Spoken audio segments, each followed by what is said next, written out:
All right. So today is May 29th, 2020. It is 12:04, and we are doing an interview for Asian American Civic Scholars Audio History Project. So the first question, just an introduction question. What is your name and how do you spell it? My name's Caroline, Caroline. Last name is Fan. I think I'm actually going to move my camera back a little bit because the top of my head's getting cut off. Okay. It works. Okay. And how would you describe your occupation or work? So I've been trained as a community organizer. So I founded the first Asian American statewide nonprofit in Missouri called EARLY, and it stands for Education, Advocacy, Representation, and Leadership for Youth. I also consult on political campaigns and on startups. So when did you first become interested or involved in nonprofit and political work? Oh, that's a great question. So I was always very engaged as a kid. My mother is principal of our Chinese school, and so I was also in Girl Scouts, but I wasn't political. You know, I did a lot of like soup kitchen stuff. And then I would say when I got to college, and I went to Williams College, two things happened. 9/11 happened, and the Iraq War happened. And then at the same time in college, I was fortunate to take Asian American history courses and Asian American literature courses. So then I came to realize that all of these things, you know, immigration policy, Chinese Exclusion Act, Japanese American internment had happened to the Asian American community in the United States. And I learned about how the term Asian American was even formulated. And I learned about the ethnic studies strikes at San Francisco State University. So really, I think most people get politicized because of something that happens to them or to one of their friends or their family members. And after 9/11, I had a lot of friends, well, before 9/11, I had a lot of friends who were Muslim Americans, some of whom were international students, including from Pakistan.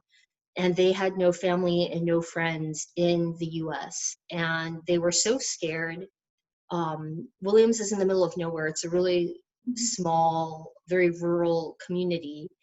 And they were so scared because there were articles about Muslims being hung in effigy in the Berkshires that they would just go to class, they would eat in the dining hall, and then they would lock themselves in their dorm rooms at night to protect themselves. And so I was concerned for their safety. I was also concerned because as part of the Patriot Act that was signed into law by President George W. Bush was this provision called special registration. And I worked for my congressperson in Chicago at that time that it was signed.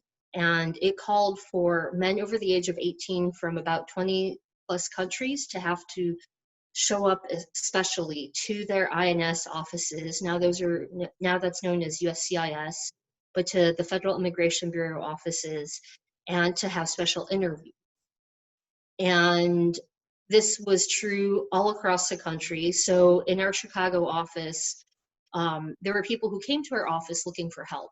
Right? There were all these families who were trying to decide between if they were going to split up, if they were going to go underground, if they were going to try to go to a different country.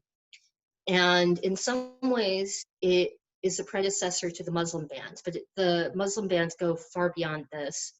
At the same time, my friends were scared because they had to go and report to the closest INS office, which was in Boston, which was a 3-hour bus ride away, and they had no benefit counsel.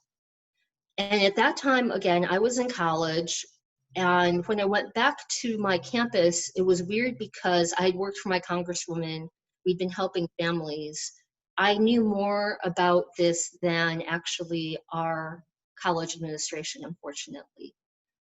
But it shouldn't be the case that you're a college student trying to guide other college students through this. And what I knew was just the bare minimum. And I was concerned that we would see the internment camps again, but it never got that bad, fortunately, until now. Yeah. Yeah.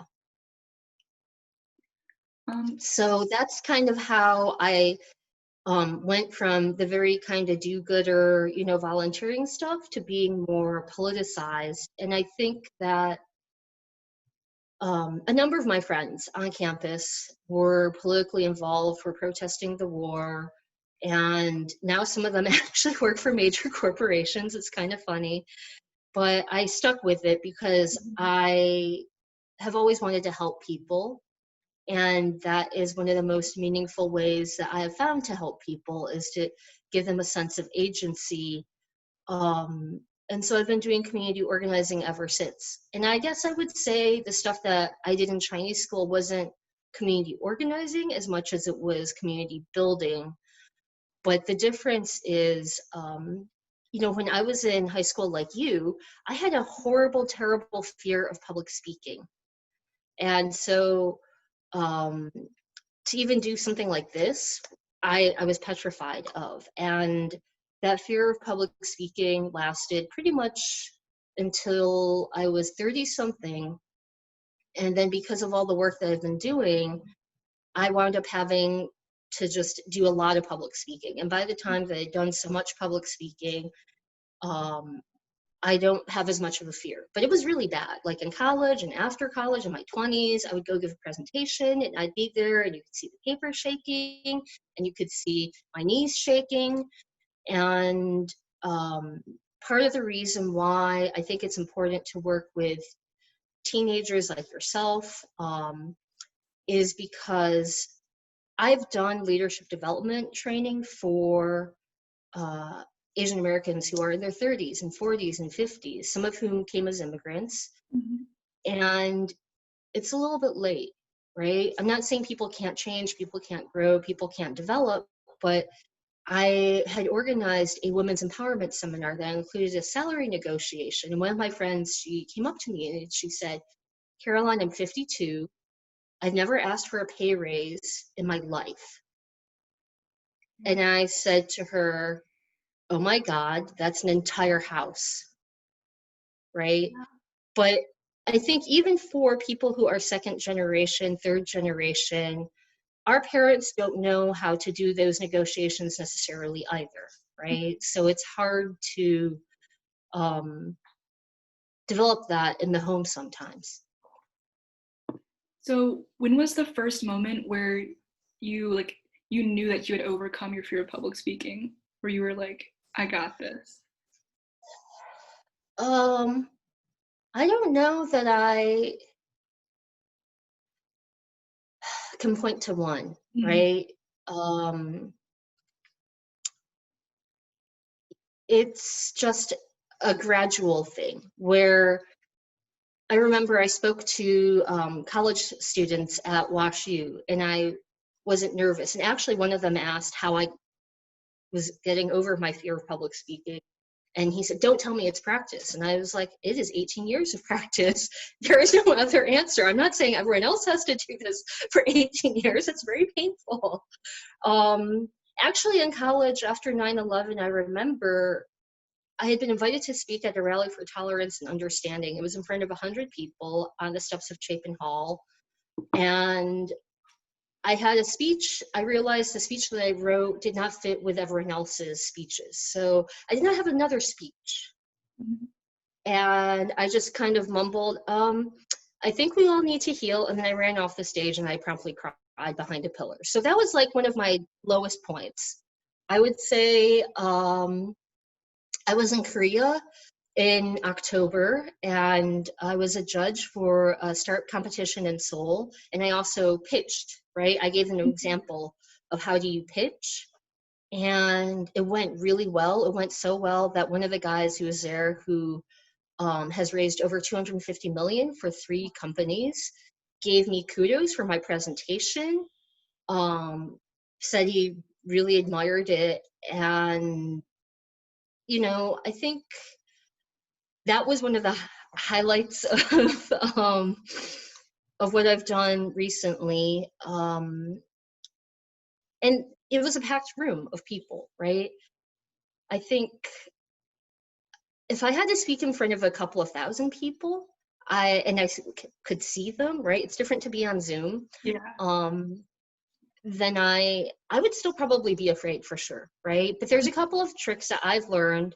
And then also, anytime anyone asks me to do a radio interview versus a TV live interview, and when it's edited, I'm always really happy because if we're doing an interview like this, right, for example, this is also true for job interviews and for college admission interviews. I don't know what year you are, but I'm what gonna year are you? I'm a rising senior right now. Okay, so maybe you can put this to work. Um, you can always have your talking points or your, I call them talking points. I come out of communications. My first job was for the AFL-CIO in Washington, D.C. in their media shop. So you can have them on a different screen or on a sheet of paper. You can refer to them. So that's one of the ways that you can kind of steadily build up and overcome. Like for the clients who hire me to help them do media, I don't put them on live TV as their first interview. I don't think anyone should do that, right? You got to ramp up from like an interview with a reporter that's a print interview or a radio interview to harder things like live TV, radio. Um, yeah. Awesome. And now shifting more into COVID-19, what was your initial reaction to the news of COVID-19 spreading to Missouri? Do you have any like predictions that ultimately were true or any concerns? That's a really good question. So I happen to be married to an infectious disease physician Mm-hmm. who's helping to manage and contain the spread here. And I had done an interview with KSDK television on March 2nd. And the interview was part of a broader piece about xenophobia and COVID-19. And in that interview, I said, you know, there are these boycotts that have been going on of Asian American owned restaurants, but in reality, a lot of the cases that we're going to see are coming from Italy and are coming from Europe. And I don't see anyone boycotting restaurants on the Hill. Like, I don't think we should be boycotting restaurants. I personally love Italian restaurants, but that part aired and then made me look like a genius because the first case that everyone knows about here was a young woman who had been studying abroad in Italy. You know, it's now kind of infamous, the little dad who took his kid to a daddy-daughter dance. So uh, I think it's hard because for the Asian American community, right, those of us who have family members in Taiwan and China and Korea and Japan who are watching all of this, we had a greater awareness of what was going on. And, you know, we tried to warn people. And instead of people appreciating that we were warning them, um, you know, comedians were making jokes about Chinese eating bats. And our country wasted a lot of time on demonizing Chinese Americans, on demonizing people in China, and our country is still wasting time, I think, in that regard. Um, so it kind of sucks, right? And then to know that there are all these Asian American doctors, nurses, techs, and researchers who are on the front lines of treating patients, um, and then also of trying to find vaccines and treatments for COVID-19, it really, really sucks.